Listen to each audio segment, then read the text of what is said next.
जो बेटा input and output devices हैं। और इसमें बेसिकली इस चैप्टर में आपने करना इस तरीके से है, हर इनपुट एंड आउटपुट डिवाइस की आपने ये देखना है कि वो वैल्यू यूजर से लेता कैसे है और उसको बाइनरी फॉर्म में या डिजिटल फॉर्मेट में कन्वर्ट कैसे करता है। क्योंकि इनपुट डिवाइस का काम यह है, यूजर से डेटा लेगा ह्यूमन रीडेबल फॉर्म में, उसको कन्वर्ट करेगा डिजिटल फॉर्म में और सीपीयू को सेंड कर देगा। तो हमने बेसिकली जो ह्यूमन रीडेबल से डिजिटल फॉर्म में कन्वर्ट होना होता है वो प्रोसेस समझना है हर इनपुट डिवाइस का। और आउटपुट का इसका ऑपोजिट है, मतलब डिजिटल फॉर्मेट से ह्यूमन रीडेबल फॉर्म में कैसे कन्वर्ट होता है वो हमने वो समझना है। तो बेसिकली ये इसकी वर्किंग है, किसी एक इनपुट डिवाइस या आउटपुट डिवाइस की वर्किंग आती है। तो ये सारी करनी पड़ेंगी, इस चैप्टर की मुसीबत ये है। और दूसरी बात ये है कि ये जो चैप्टर है, ये जो सेक्शन है चैप्टर, ये जो थ्री इनपुट आउटपुट डिवाइस वाला, ये ए लेवल्स में, एएस में ये as it is word to word same है। तो वहां पे ये आपको करवाते नहीं है, इसलिए इसको जरा डिटेल से देख लेना और इसको पढ़ लेना। कोई खास कॉन्सेप्चुअल इतना मतलब बहुत मुश्किल नहीं है, लेकिन लेंथी बहुत है।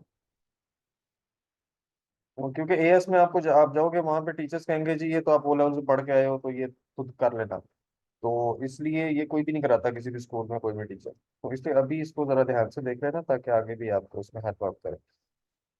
अच्छा, इनपुट डिवाइसेस में the first one is barcode scanner या barcode reader. Barcode reader I hope सब लोगों ने देखा होगा। तो किसी भी शॉपिंग मॉल वगैरह पे जाएं, कहीं पे भी जाएं, जो आपका वो पॉइंट ऑफ सेल टर्मिनल पे वो जो जहाँ से प्रोडक्ट्स के बार कोड वगैरह स्कैन कर रहे होते हैं, बिल वगैरह बन रहा होता है, देखा होगा है ना सबने। जी सर देखा। जी सर। ठीक है। अच्छा, इसमें अब सबसे पहले है बार कोड, ये शुरू का इंट्रोडक्शन, ये बार कोड का, ये बार कोड रीडर का नहीं है कि बार कोड क्या होता है, बार कोड बनाते कैसे और उसको फिर हम किस तरीके से कन्वर्ट करते हैं। So bar code is basically a series of dark and light parallel lines of varying thickness. Varying thickness means कुछ, अगर आप इसको देखें तो कुछ की थिक, कुछ ज्यादा थिक होती है, कुछ बिल्कुल थिन होती हैं। और तो वो उनकी थिकनेस वेरी करती है, और कुछ डार्क होती हैं कुछ लाइट होती हैं। हमें जो नजर आता है वो ब्लैक एंड व्हाइट नजर आता है, लेकिन एक्चुअली ये डार्क और लाइट होते हैं। वो लाइट वाला इतना लाइट होता है हमें नजर नहीं आता, तो हम उसको व्हाइट समझ लेते हैं। The numbers 0 to 9 are each represented by unique series of lines. और इसके नीचे एक नंबर लिखा होता है जो भी हमारा बार कोड होता है, उसके नीचे एक नंबर लिखा होता है और जिसको हम बार कोड नंबर कहते हैं।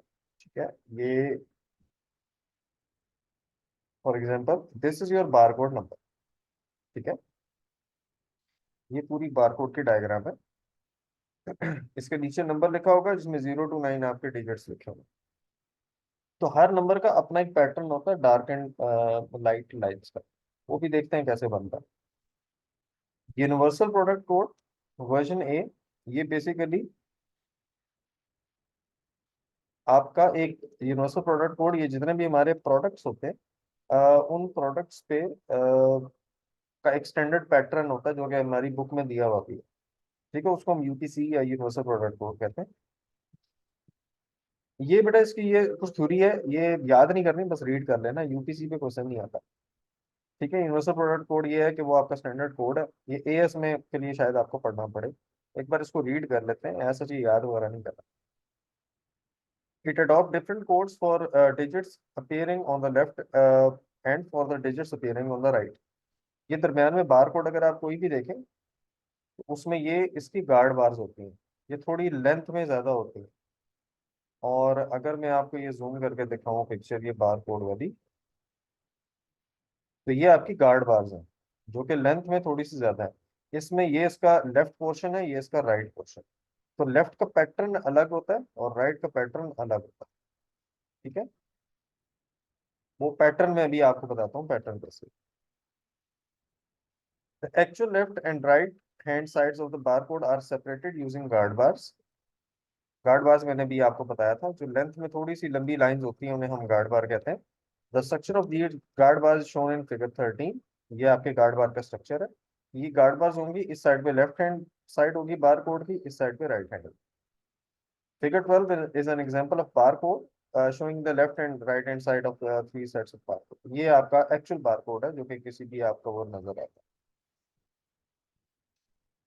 And each digit is represented by bars of 1 to 4 blocks thick as shown figure 50। ये लेफ्ट हैंड साइड पे आपकी 1 होती है, 5 कम से कम एक तो हो गई, लेकिन ये है कि 4 से 5 नंबर लिखे होते हैं हर साइड। अच्छा जी, अब आ जाए, ये इसका पैटर्न है बार कोड का। सर गार्ड बार का काम क्या होता है? जी गार्ड बार का काम क्या होता है? बेटा, गार्ड बार का काम सिर्फ ये होता है कि वो राइट और लेफ्ट को सेपरेट करता है, left hand side right hand side को सेपरेट करता है। वहां से ठीक। आपकी स्कैनिंग शुरू होती है। जब बार कोड स्कैन करता है ना, तो वहां से उसकी स्कैनिंग स्टार्ट होती ठीक। है। अच्छा, ये इसका पैटर्न है बेटा, ये पैटर्न आपको गिवन होता है, याद नहीं रखना, ठीक है, होता भी नहीं है याद। ये आपका बार कोड का पैटर्न है, और ये आपको गिवन होता है। मेरे ख्याल में स्पेसिमेन पेपर में, किसी पास पेपर में शायद एक क्वेश्चन आया था कि गार्ड बार क्रिएट कैसे करना, बनाना कैसे। ठीक है, तो वो बड़ा आसान है, वो मुश्किल नहीं है, हमने सिर्फ शेडिंग करनी है, ऊपर से पैटर्न देख। अब for example, the bar code to represent the numbers 543052 would therefore shown in figure 16। ये ऊपर आपका पैटर्न है, और इसमें ये इसका बार कोड है। अब ये 5 कैसे बना है, अब जरा ये देखें, ये हमारी लेफ्ट हैंड साइड है, this one is left hand side, और इसमें 5 का पैटर्न ये बना हुआ है, ये लेफ्ट हैंड साइड वाला पैटर्न है। फर्स्ट वाला वाइट है, फिर 2 डार्क हैं, फिर वाइट है, मतलब 3 वाइट है और एक ब्लैक है। तो ये इसने 5 का पैटर्न बनाया हुआ है। ये यहाँ पे 5 का पैटर्न खत्म हो रहा है, ये वाली अगर आपको लाइन नजर आ रही है, मैं थोड़ा जूम इन कर देता हूँ।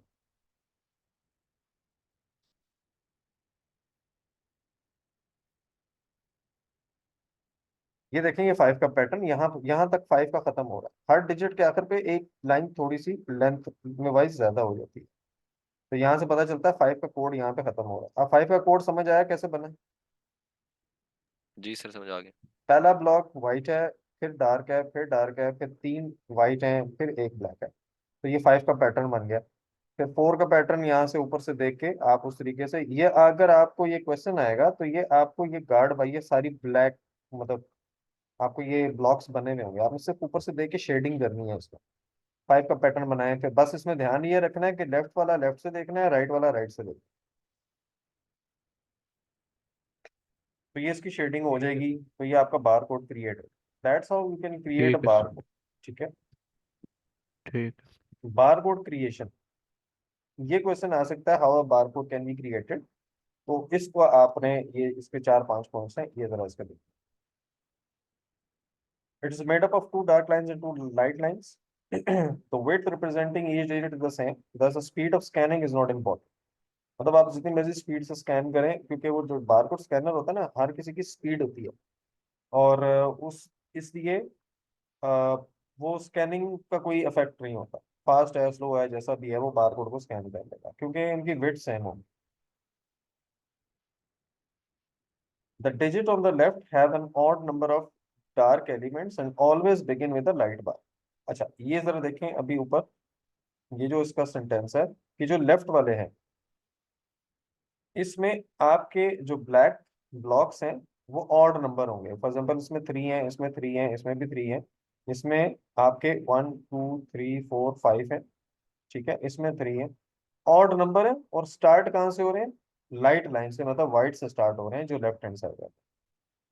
और जो आपके राइट लेफ्ट वाले, सॉरी राइट वाले आपके डार्क से स्टार्ट होंगे, और उसमें even number of black blocks होंगे। ये बात समझ आई? जी सर। सर बट ये राइट वाले में सारे तो नहीं डार्क से शुरू हो रहे? नहीं, ये दरम्यान में बेटा, ये वाला इसको नहीं समझना, ये तो खाली वो स्पेस है ना, ये किसी का कोड नहीं है अच्छा जो सारे अच्छा। वाइट है। ये बस अच्छा ठीक है, सेपरेट ठीक। सेपरेट किया था। ठीक। ठीक है, सर तो मतलब लेफ्ट साइड पे ऑड नंबर ऑफ ब्लैक होंगे और राइट साइड पे even even number of number हो, ब्लैक। हाँ जी बिल्कुल ऐसे। और लेफ्ट वाले ठीक। वाइट से शुरू होंगे और राइट वाले ब्लैक से शुरू। ब्लैक। ठीक है। ठीक है, तो ये 2 पॉइंट्स यही हो गए। And this arrangement allows a bar code to be scanned in any direction. मतलब कोई लेफ्ट टू राइट स्कैन करता है, राइट टू लेफ्ट स्कैन करता है, डजंट मैटर, वो एक ही, वो मतलब वो लाइट से शुरू होगा और डार्क पे खत्म होगा, वो इस तरीके से होगा।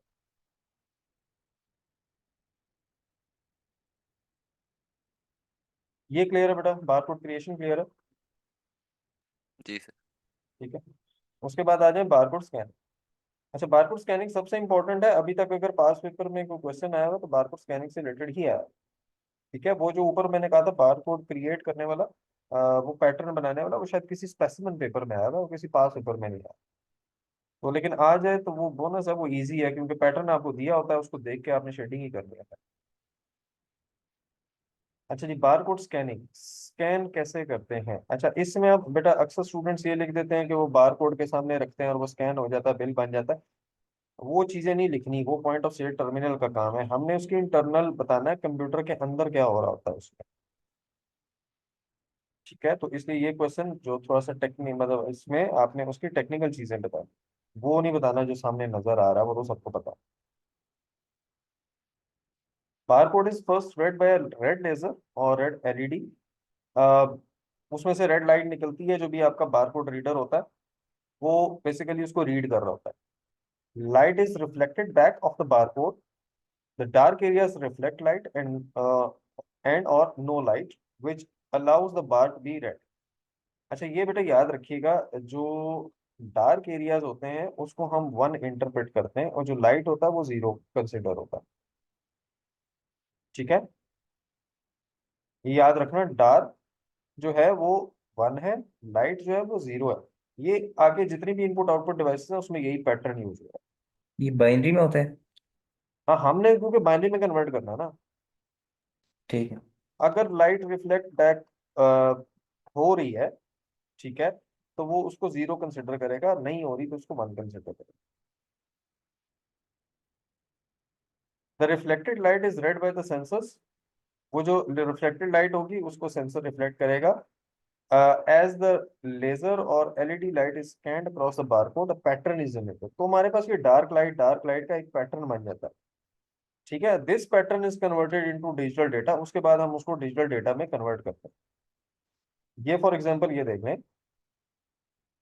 The digit 3 on the left generates a pattern, ये उसका डिजिट 3 का पैटर्न है, light dark dark dark, then फिर लाइट एंड डार्क। ठीक है, तो जहां पे लाइट है वो 0 हो जाएगा, जहां पे डार्क है वहां पे 1 हो जाएगा, तो ये हमारा बाइनरी पैटर्न बन जाएगा जो कंप्यूटर को हम सेंड कर देंगे। यहाँ पे बार कोड रीडर का काम खत्म हो गया।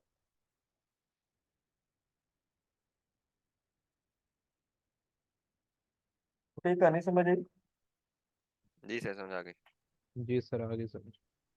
अच्छा, तो ये आपका क्वेश्चन है हाउ बार कोड स्कैनिंग से रिलेटेड, कि how bar code can be scan.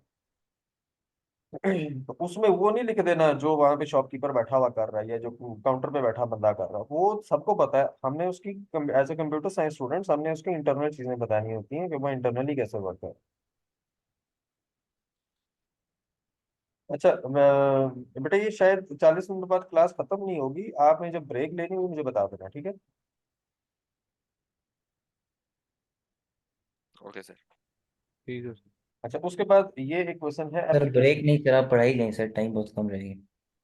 माशाल्लाह माशाल्लाह, अल्लाह आपके जज्बे को सलामत रखे, मुझे भी ब्रेक चाहिए होती है थोड़ी सी, वैसे मैं कह रहा हूँ थोड़ा सा, मैं ये है कि मैं तो पढ़ाता रहूंगा, लंबी हो जाएगी सर क्लास। वो सर आज रिजल्ट आए ना, इस वजह से थोड़ा सा मोटिवेशन पीक पे है। जज्बाती हो गए। कौन सा रिजल्ट है? सर ये मिड्स वाला। बाकी सब्जेक्ट्स का, कंप्यूटर का तो पेपर नहीं हुआ जी था ना? जी जी। अच्छा अच्छा, चलो, अल्लाह रहम करेगा। अच्छा जी, चेकआउट्स इन सुपरमार्केट। अच्छा बेटा, एप्लीकेशन जो है 2 या 3 है पूरी बुक में, जो कि इम्पोर्टेंट है, जो डिटेल में दी जाती है, इस खास तौर पे इस चैप्टर के पॉइंट ऑफ व्यू से। एक एयरपोर्ट वाली है कि एयरपोर्ट पे इनपुट एंड आउटपुट डिवाइस कैसे काम करती हैं, और एक ये सुपरमार्केट वाली है, क्योंकि ये ऐसी 2 एप्लीकेशंस ऐसी हैं जिसमें ज्यादा इनपुट एंड आउटपुट डिवाइसेस आपकी इन्वॉल्व है। तो वो आमतौर पे क्वेश्चन ऐसे बनाते हैं जिसमें एक ही क्वेश्चन में ज्यादा टॉपिक्स कवर हो जाए। तो ये दो जो हैं एप्लीकेशन, ये जरा ध्यान से देखिएगा। इसमें डिवाइसेस कौन कौन सी यूज होती हैं, पूरा ये टेबल बना हुआ है, जरा ये देख लेना, इसका यूज ध्यान से देखना। यहाँ पे जो है वो स्पीकर में अक्सर स्टूडेंट्स लिख देते हैं, स्पीकर वहाँ पे इसलिए यूज होता है ताकि अनाउंसमेंट कर सकें। तो अनाउंसमेंट का कंप्यूटर से कोई ताल्लुक नहीं है, हमने वहाँ पे बेसिकली चेकआउट सिस्टम की बात करनी है। चेकआउट सिस्टम वो कंप्यूटर होता है जहाँ पे आप आके अपना प्रोडक्ट्स रखते हैं और वो हमें बिल बना के देते हैं। उस कंप्यूटर में स्पीकर का क्या काम है, हमने वो लिखना। सबसे पहले कीपैड होता है। Keypad is basically to key in the number of same items bought. अगर आपने एक प्रोडक्ट फॉर एग्जांपल 10 ले लिए, तो वो सबको स्कैन नहीं करेंगे, वो एक को ही स्कैन करेंगे और साथ उसमें नंबर ऑफ आइटम्स लिख देंगे। तो वो नंबर ऑफ आइटम लिख टाइप करने के लिए कीपैड चाहिए होगा। To key in a wait, अगर कोई वेट के हिसाब से अगर आप कोई चीज लेते हो तो फिर वो उसको टाइप करने के लिए। To key in the number under the bar code if it can not be read by the bar code reader और स्कैनर। तो सम टाइम होता है कि बार कोड रीडर जो बार कोड होता है उसको स्कैन नहीं कर सकता, तो नंबर मिटा होता है, कुछ होता है, बार कोड खराब हुआ होता है। तो इन दैट केस उसके नीचे जो नंबर लिखा होता है उसको इंटर कर देते हैं ताकि वो उसको इजीली रीड कर सके। देन स्क्रीन और मॉनिटर। और स्क्रीन मॉनिटर इसलिए होता है ताकि वो सारी इंफॉर्मेशन शो हो सके। स्पीकर इसलिए होता है कि अगर to make a beeping sound every time a bar code is read correctly,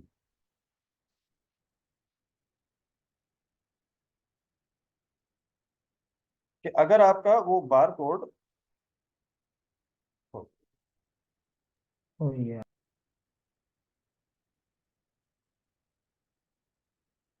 कि अगर आपका बार कोड जो है वो बीप करेगा, बीप साउंड प्रोड्यूस करेगा,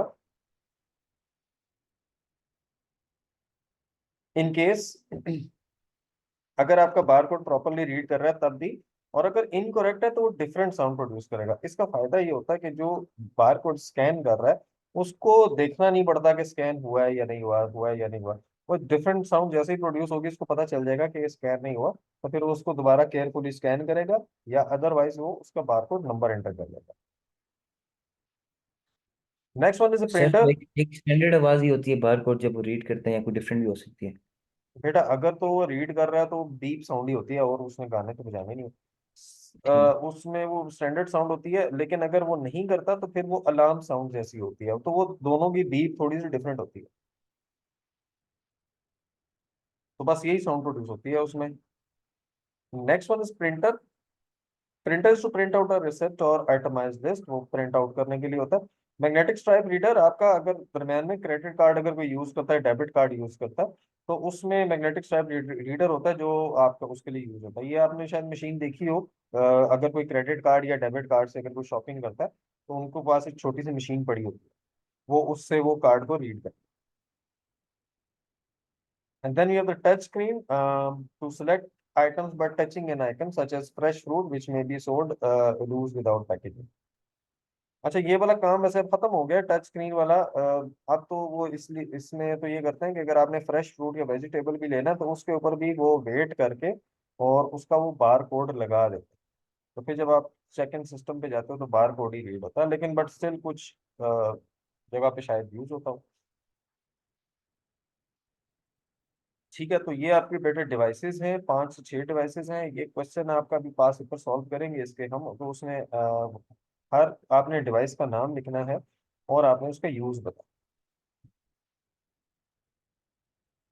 ये क्लियर है? जी सर। अच्छा, उसके बाद बेटा ये जरा क्वेश्चन थोड़ा सा कॉन्सेप्चुअल है, इसको जरा देखते हैं डिटेल्स। चेकआउट और point of sale terminal procedure. Basically जब आप चेकआउट सिस्टम पे कोई भी प्रोडक्ट्स लेते हो तो बैकएंड पे हो क्या रहा होता है, ठीक है? वो इंफॉर्मेशन बेसिकली थोड़ी सी कॉन्सेप्चुअल है, थोड़ा सा कंसंट्रेट करेंगे आपको समझ आ जाएगी।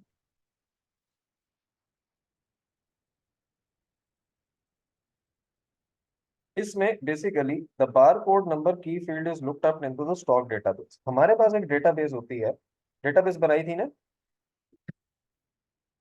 जी सर। ठीक है, बनाई नहीं थी शायद हमने, वो डेटाबेस वाला जो हमने क्वेश्चन किया था, डेटाबेस वो देखी हमने थी ना? क्वेश्चंस किए थे जी। हाँ, टेबल कैसे होता है। अब उसमें बेसिकली आपका सीरियल नंबर होगा या प्रोडक्ट आईडी होगा, ठीक है? प्रोडक्ट का नाम होगा और उसके बाद उसकी प्राइस होगी, उसके बाद कितनी क्वांटिटी है वो पड़ी होगी, और उसके बाद आगे जरा देखते हैं क्या क्या होता है। तो बेसिकली होता ही है कि जब भी आपका एक बार कोड रीड होता है तो वो सबसे पहले, फॉर एग्जांपल ये मैं कुछ इसमें प्रोडक्ट्स लिख देता हूँ 10,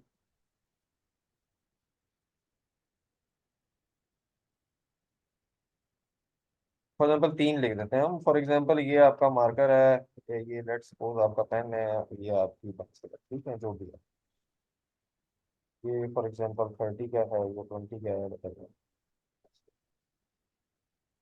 इसकी क्वांटिटीज 50 पड़ी हुई हैं, ये 25 है, इसकी लेट्स गो। तो सबसे पहले जैसे ही आप बार कोड को,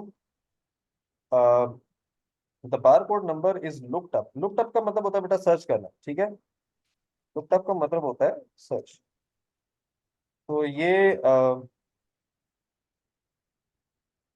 लुक्ड अप के कंप्यूटर की टर्म है, सर्चिंग के लिए यूज होती है।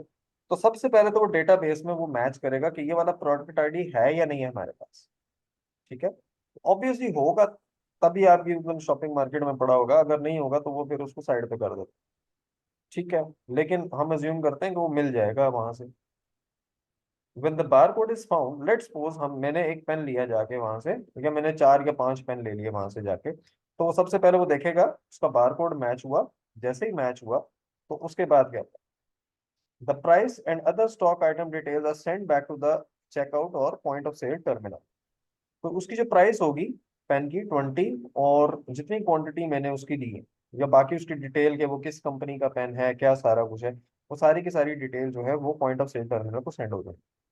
तो ये तो हुआ है जो कि हमें नजर आ रहा होता है कि हमने एक पेन लिया, उसने उसको स्कैन किया, उसकी डिटेल सारी हमारे कंप्यूटर के सामने डिस्प्ले होगी। बैकएंड पे क्या हो रहा है, वो यहाँ से शुरू हो रहा है। The number of stock item in the record is reduced by 1 each time the barcode is red. इसका मतलब समझ आया? जी सर, मतलब वो जितनी बार भी बार कोड उसको रीड करेगा उतनी बार क्वांटिटी में से वो नंबर माइनस होता जाएगा। ठीक है, मैंने यहाँ से एक अगर पेन लिया है तो ये इसकी 25 के बजाय 24 हो जाएगी। बात समझ आई? जी सर। जी sir. Next, the new value of the for number of stock item is written back in the stock item record। ये न्यू वैल्यू मतलब 1 माइनस किया, वो यहाँ पे आपका, यहाँ पे माइनस में, नहीं, न्यू वैल्यू राइट हो गई, 25 था 24 हो गया। इस पॉइंट की जरूरत नहीं है वैसे, लेकिन चलो खैर है। The number of stock item is compared to the reorder level। If it is less than or equal to this value, the more stock items are automatically ordered। अच्छा, इसमें एक आपके पास होती है रीऑर्डर वैल्यू, ठीक है। रीऑर्डर वैल्यू का मतलब ये है कि अगर आपके फॉर एग्जांपल मैं ये इसको सेट कर देता हूँ 20, इसको सेट कर देता हूँ मैं, लेट्स सपोज 15, और इसको सेट कर देता हूँ 20। रीऑर्डर लेवल का मतलब ये है कि ऐसा ना हो कि मेरे पास चीज खत्म हो जाए और फिर मुझे जब कस्टमर लेने आए तो फिर मुझे पता चले यार चीज तो है ही नहीं।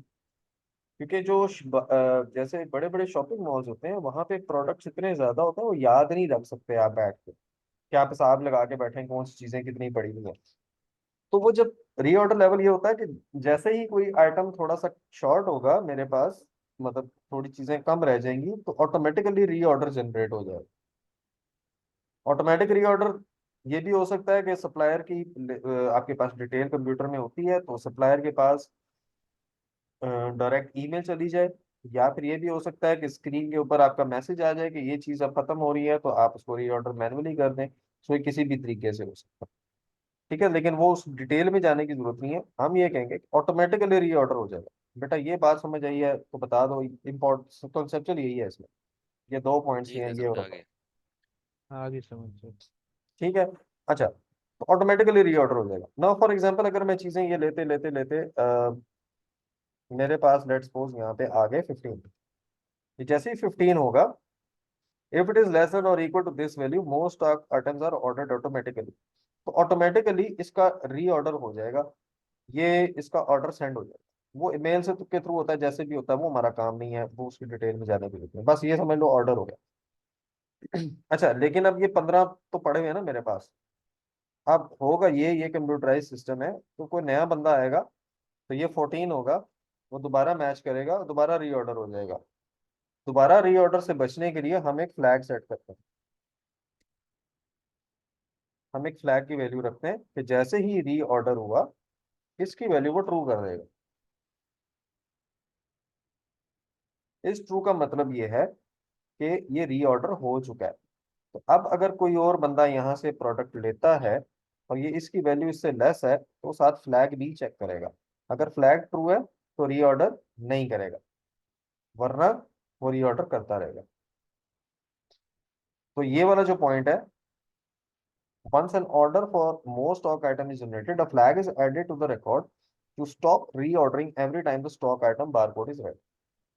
ये पॉइंट समझ आया जी सर। सर सबको? मुझे सर मुझे ये नहीं समझ आई कि आपने 15 वो रीऑर्डर जो था 15 से वो उसको 13 मतलब क्यों किया है? ओए इसको नहीं किया यार मैंने, वो गलत कर दिया, ये 15 है, हाँ वो ये चेंज हो क्वांटिटी गया। पे हो जाएगा। क्वांटिटी, हाँ क्वांटिटी चेंज हाँ होगी, ये फिर चेंज। ठीक है, समझ आ ठीक है। समझ आ ठीक। अब new stock item arrive, the stock levels are updated in the database. तो जब नया पेन और लेके आ जाएंगे तो आप इस तरह से क्वांटिटी बढ़ा दोगे। ठीक है, फॉर एग्जाम्पल मेरे पास 50 और आ गए तो मैं, मेरे पास वैल्यू जो भी है 63 आ जाएगी। तो ठीक ये है सर। फ्लैग ऑटोमेटिकली फॉल्स हो जाएगा। ठीक, तो ये सारी की सारी चीजें होती हैं जो बैक एंड पे हो रही होती हैं। ये हमारा बेटा 4 to 6 मार्क्स का क्वेश्चन आता है, और शायद दो दो दफा आ भी चुका है। तो इसलिए ये एक उन्होंने फ्लो चार्ट के फॉर्म में दिया हुआ था। फ्लो चार्ट में सारे स्टेप्स दिए हुए थे, आपने नंबरिंग करनी थी कौन सा स्टेप कहाँ पे आता है। एक आपका डिटेल वैसे लिखने को दी हुई थी, तो ये 2-3 बार ये वाला क्वेश्चन आपका इसमें आया। तो अगर आपको इसकी ये कॉन्सेप्ट क्लियर हो जाता है तो फिर आप इसको इजीली लिख भी सकते हो अपनी वर्डिंग में, और वो फ्लो चार्ट वाला हो तो वो भी कर सकते हो। बेटा ये क्लियर है? जी सर। जी sir. Okay, advantages to the management, advantages to the customer, ये बस पढ़ लेते हैं, उतना कॉन्सेप्चुअल कुछ भी नहीं है। मैनेजमेंट को ये फायदा होता है, easier and faster to change prices on stock items, कि वो प्राइसेस चेंज करनी हो तो वो सिंपल कंप्यूटर में चेंज करेंगे, हर जगह पे चेंज हो जाएगा। ठीक है, उनको मैनुअली जाके मार्कर से लिखने की जरूरत नहीं है, जैसे पाकिस्तान में लिखते हैं हम लोग, और जो शॉप्स वाले लिखते हैं जैसे। सो प्राइस चेंज कर सकते हो आप।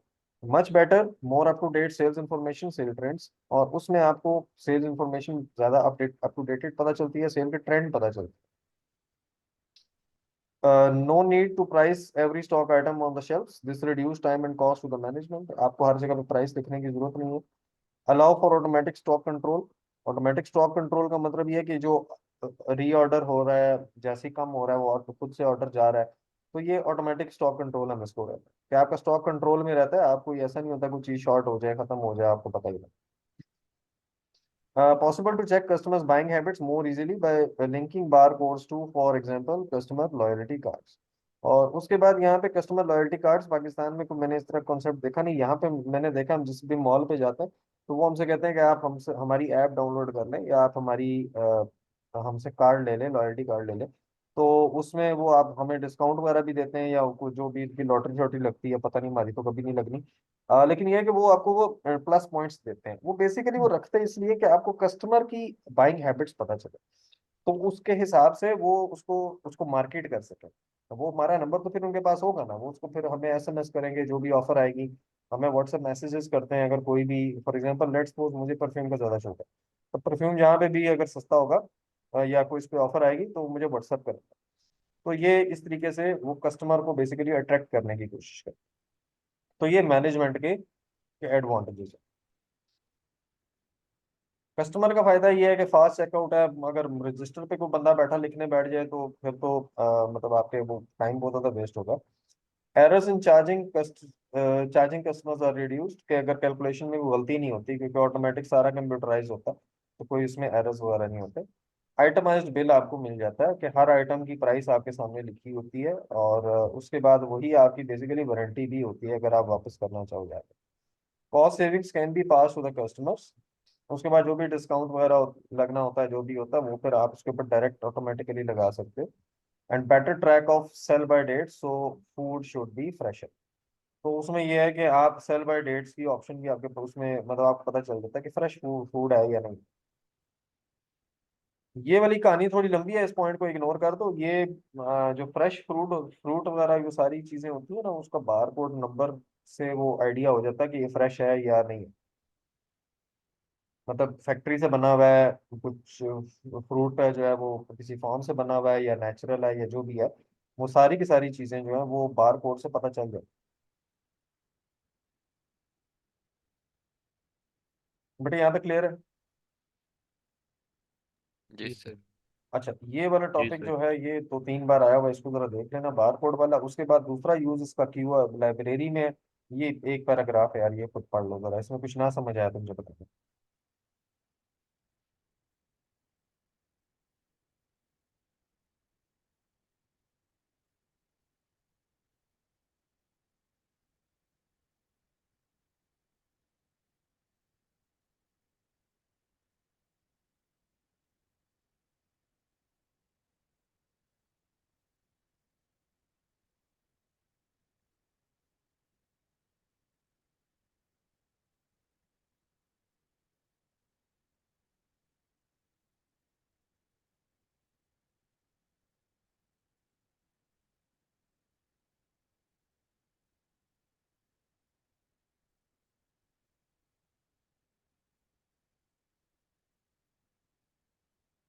सर ठीक है, आगे कर दें। ठीक है। अच्छा, बार कोड की दूसरी टाइप है quick response code. QR code देखा हो? जी जी। सर। जी sir. It is also type of bar code, is made of matrix और filled in dark squares on line diagram. अच्छा, ये आपकी बेसिकली बार कोड है, क्यूआर कोड है। और डिस्क्रिप्शन, ये इसकी डिस्क्रिप्शन है। इसमें जो की पॉइंट्स हैं वो मैं आपको इसमें बता देता हूँ कि इसमें काम तो वही है। इसके ऊपर कैमरा का वो जाएगा, वो रिफ्लेक्ट बैक होगा, जो डार्क वाला है वो 1 होगा, जो लाइट वाला है वो 0 होगा। लेकिन इसमें बेसिकली फायदा ये है कि इसमें आपके नंबर्स बहुत ज्यादा होते हैं। आप इसमें it can hold up to 4296 characters और अप टू 7089 डिजिट्स। तो आपके इसमें number of digits, number of characters बहुत ज्यादा होते हैं। बार कोड में हमारे ज्यादा से ज्यादा 13 आपके नंबर होते हैं। तो उसके कंपैरिजन में ये बहुत ज्यादा डेटा स्टोर कर सकता है। इसमें आप इंटरनेट एड्रेस स्टोर कर सकते हो, इसमें आप फोन नंबर स्टोर कर सकते हो, इसमें आप एडवर्टाइजमेंट स्टोर कर सकते हो, काफी कुछ आप इसमें स्टोर कर सकते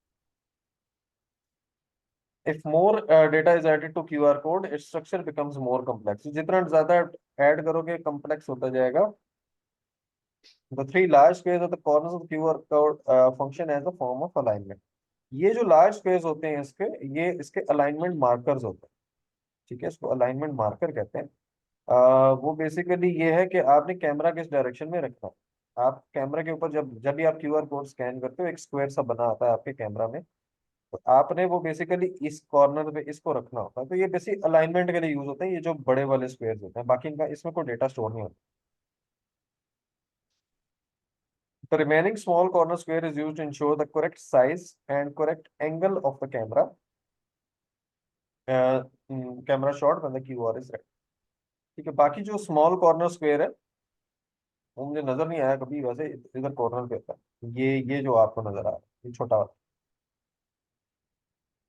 ये बेसिकली करेक्ट साइज और करेक्ट एंगल देखता है कैमरा का, कि आपने मतलब टेढ़ा तो नहीं किया हुआ, कुछ उसी डायरेक्शन में है या नहीं है। तो ये बेसिकली जो स्क्वायर्स होते हैं इनका काम अलाइनमेंट करता है। Because of the modern smartphones and tablet, QR code can be scanned anywhere. तो ये है कि मॉडर्न स्मार्टफोन में आप क्यूआर कोड तकरीबन, मेरे ख्याल में आप तो फोन में उन्होंने बिल्ट इन देना शुरू कर दिया। लेकिन नहीं भी है तो आप ऐप डाउनलोड कर सकते हो। तो आप कोई भी क्यूआर कोड जो है वो आप स्कैन कर सकते हो। कुछ ऐप्स में बिल्ट इन होता है। फॉर एग्जांपल व्हाट्सएप में इसका अपना क्यूआर स्कैनर होता है, तो आप व्हाट्सएप में तो आप वैसे ही स्कैन कर सकते हो। यूजेस इसके ये 2-3 लिखे हुए हैं, बाकी भी इसके यूजेस बहुत ज्यादा हैं। पहले तो एडवर्टाइजिंग, प्रोडक्ट की एडवर्टाइजिंग के लिए आप यूज कर सकते हो। जगह जगह पे आप लगा लो जहाँ पे लोग वेले बैठे हैं, जैसे बस स्टॉप है, मेट्रो है, कुछ इस तरह की चीजें हैं।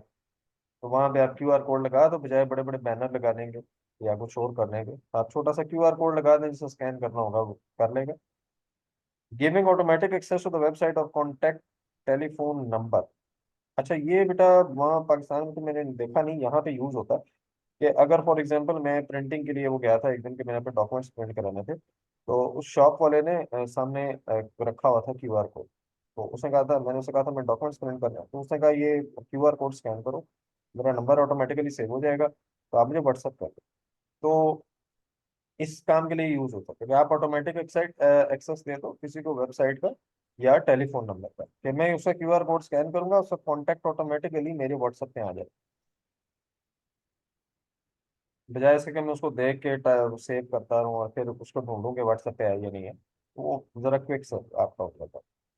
Then storing boarding passes electronically at airports and train station. Boarding pass होता है एयरपोर्ट पे जाते हो या ट्रेन स्टेशन पे जाते हो तो आपको जो बोर्डिंग पास मिलता है उसके ऊपर आपका क्यूआर कोड लगा है। आप उसको स्कैन करके उसमें डिटेल देख सकते हो, किसी को सेंड भी कर सकते हो। तो इसके दो तीन यूजेस हैं। पाकिस्तान में अभी तक ये एडवर्टाइजिंग के लिए यूज हो रहा है, बाकी किसी काम के लिए पाकिस्तान में मैंने देखा नहीं, लेकिन यह है कि बाकी जगह पे यूज होता है। How to read QR code.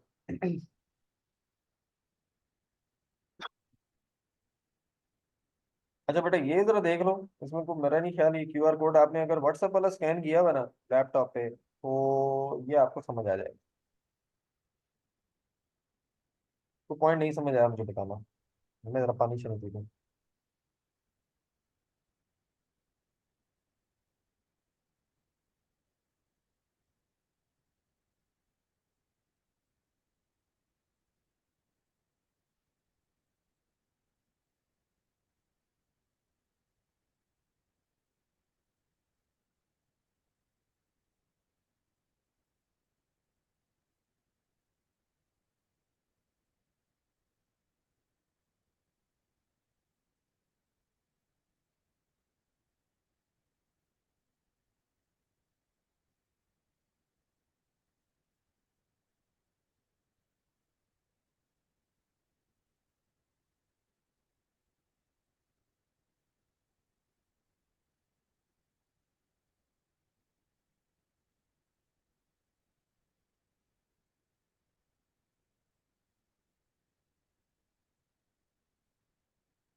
बेटा क्लियर है। सर ये आखिरी पॉइंट जो है, if the QR code contained a boarding pass, ये बोर्डिंग पास का क्या मतलब है? इट विल बी बेटा बोर्डिंग ऑटोमेटिकली पास बेसिकली ये होता है जिसमें आपकी कुछ ऐसी इंफॉर्मेशन जो आपके फोन पे, जैसे कॉन्टैक्ट नंबर है, कुछ क्यूआर कोड होते हैं ठीक है। जिसमें सिर्फ इंफॉर्मेशन, कुछ होते हैं जिसमें sir for example contact number हो गया, या बोर्डिंग पास जो आपका प्लेन पे या ट्रेन पे होता है वो वाला भी बोर्डिंग पास उसमें हो सकता है, जिसमें डिटेल लिखी होती है ज्यादा, जो ठीक है आपके सर। फोन में सेंड होगी। ठीक। सर अभी ठीक थोड़ी है। ब्रेक रख लें। अभी ब्रेक लगता हूँ, चलो। जी सर, वो मगरिब का भी टाइम होने लगे। हाँ नहीं नहीं ठीक है, वो असल में दूसरा फायदा ये होगा रिकॉर्डिंग छोटी होगी ना, अगर अपलोड आसानी से हो जाएगी। मैं फिर ऐसा करता हूँ, 15 मिनट बाद आता हूँ। ठीक है, ओके सर। ठीक है, ओके और सर। सर ओके, लाभ। अल्लाह हाफिज़। अल्लाह हाफिज।